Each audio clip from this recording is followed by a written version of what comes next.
जय श्री राम दोस्तों। मैं कल्याण भगत स्वागत करता हूं आपका अम्बे कल्याण चैनल पर।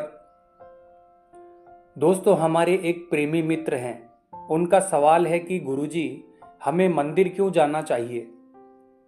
जब कहते हैं कि ईश्वर तो कण कण में मौजूद है, तो मंदिर जाकर भगवान की पूजा हम क्यों करें? तो दोस्तों, बहुत ही अच्छा सवाल है और आज हम इसी टॉपिक पर बात करेंगे। दोस्तों, इसको मैं एक उदाहरण के द्वारा आपको समझाता हूं। दोस्तों, ये सत्य है कि ईश्वर कण कण में मौजूद है, पर जिस प्रकार से आपने देखा होगा, जो हमारी बाइक होती है वो जब पंचर हो जाती है या उसके टायर की हवा निकल जाती है, तो दोस्तों हवा तो सब जगह मौजूद है, लेकिन पंचर बनवाने के लिए यानी हवा भरवाने के लिए हमें दुकान पर जाना पड़ता है।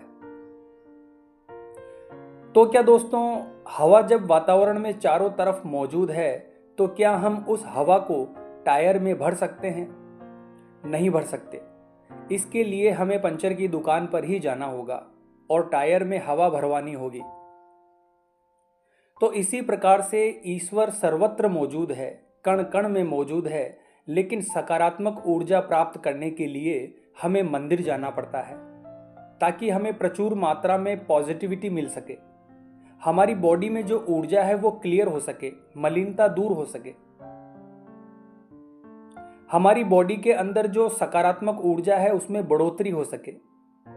इसीलिए मंदिर जाना हमारे लिए बहुत जरूरी है। दोस्तों,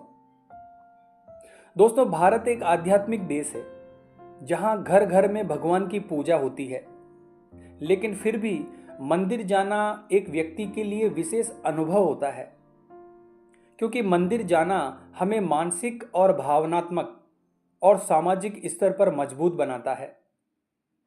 दोस्तों, मंदिर एक ऐसा स्थान होता है जहां का वातावरण शांत, पवित्र और सकारात्मक ऊर्जा से भरा होता है। जब हम मंदिर जाते हैं तो वहां की घंटियों की ध्वनि, ढोल नगाड़े की ध्वनि, मंत्रोच्चारण और दीपों की रोशनी, मंदिर की मनमोहक खुशबू हमारे मन को शांति प्रदान करती है। मंदिर एक ऐसा स्थान होता है जहां व्यक्ति को असीम शांति की अनुभूति होती है और व्यक्ति अपने आप से जुड़ता है, अपने आप को रिलैक्स महसूस करता है, एनर्जेटिक महसूस करता है। दोस्तों, घर में पूजा करने का अपना अलग स्थान है, लेकिन मंदिर में जाकर भगवान के दर्शन करना, आरती में सम्मिलित होना और अपने हृदय की बात ईश्वर के सामने रखना एक विशेष अनुभव होता है। यह हमारे और ईश्वर के बीच के संबंध को और भी मजबूत करता है। दोस्तों, मंदिर का पवित्र वातावरण हमारी सोच और हमारे विचारों को शुद्ध करता है। हम जब थके हुए, तनावग्रस्त या मानसिक परेशानियों से घिरे होते हैं, तब मंदिर जाकर ईश्वर से जब हम प्रार्थना करते हैं तो हमें हिम्मत मिलती है और हमारे आगे के मार्ग खुलते हैं। मंदिर की सकारात्मक ऊर्जा हमारे अंदर की नकारात्मक भावनाओं को समाप्त करने में हमारी मदद करती है। दोस्तों, मंदिर में हजारों श्रद्धालु भगवान के दर्शन करने के लिए आते हैं। मंदिर में अच्छे और धार्मिक विचारों वाले लोगों से हमारी मुलाकात होती है, जिनसे हमें अच्छे कर्म करने के लिए प्रोत्साहन मिलता है, और यही सोच हमारे जीवन में एक सकारात्मक परिवर्तन लाती है।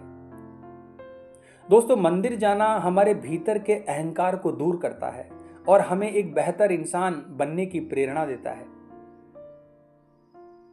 मंदिर समय पर खुलता है और वहां पर पूजा का भी निर्धारित समय होता है, और ये हमें समय के महत्व का एहसास कराता है और जीवन में अनुशासन को बनाए रखने में हमारी मदद करता है। दोस्तों, कई मंदिरों में अन्नदान, वस्त्रदान या कई प्रकार के धार्मिक सेवा कार्य किए जाते हैं। इनमें भाग लेकर हम सेवा और परोपकार के गुणों को सीखते हैं। ये हमारे भीतर करुणा और सहयोग की भावना को विकसित करता है।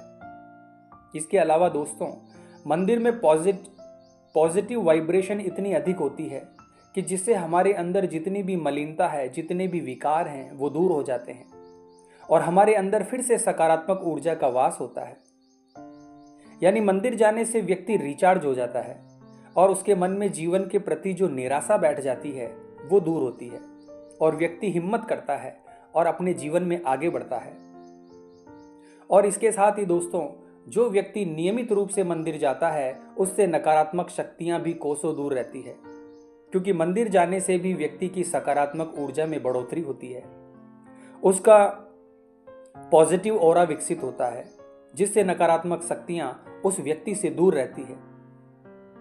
दोस्तों, मंदिर केवल ईश्वर के दर्शन का स्थान नहीं है, यह जीवन जीने की एक कला सिखाने वाला केंद्र है।